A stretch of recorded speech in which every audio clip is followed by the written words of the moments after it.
"What did you say?" my sister gasped. She loved gasping.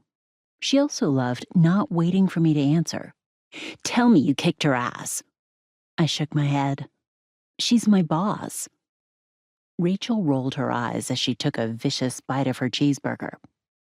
We were in my parents' backyard at a picnic barbecue in honor of my cousin, the amazing catcher for the Indianapolis Bobcats.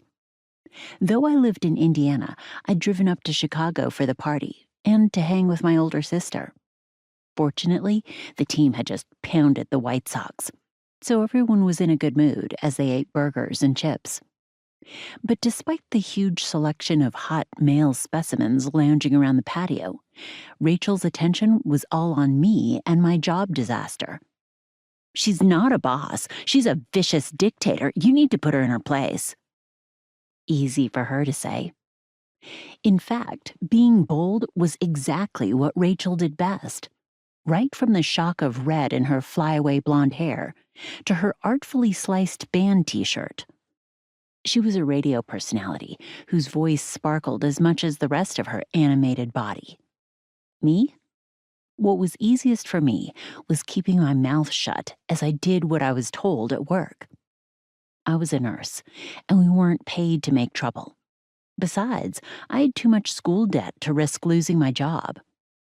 "It wasn't your fault," she stressed. "I also didn't catch the error," I argued. A doctor had ordered the wrong medicine, and being the nighttime medicine nurse, I had filled it. It would take more brass balls than I had to question a doctor's orders. But the patient had nearly died, and someone had to take the blame. According to Mrs. Sargent, and yes, that was her real name, that shitstorm was headed for me. No, you cannot let her get away with that." My sister had always been my champion. The problem was that this wasn't grade school anymore. She couldn't just throw Joey Winston, the class bully, into the mud and end the teasing forever. Besides, Mrs. Sargent wasn't the real problem. "Look, I've got a plan. Better yet, I'm executing it." Rachel sat up and leaned forward with a low, "Ooh, sounds juicy." I nodded, feeling my heartbeat speed up. It wasn't excitement. It was terror. But at least I wasn't sweating, so that was an improvement. It's called exposure therapy. I'm doing something every day that gets me rejected. Eventually, this kind of stuff won't bother me anymore. My sister blinked at me. "Come again?"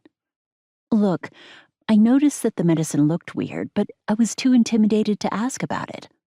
The head nurse that night is a real witch, and I knew she'd tell me to do what the doctor ordered.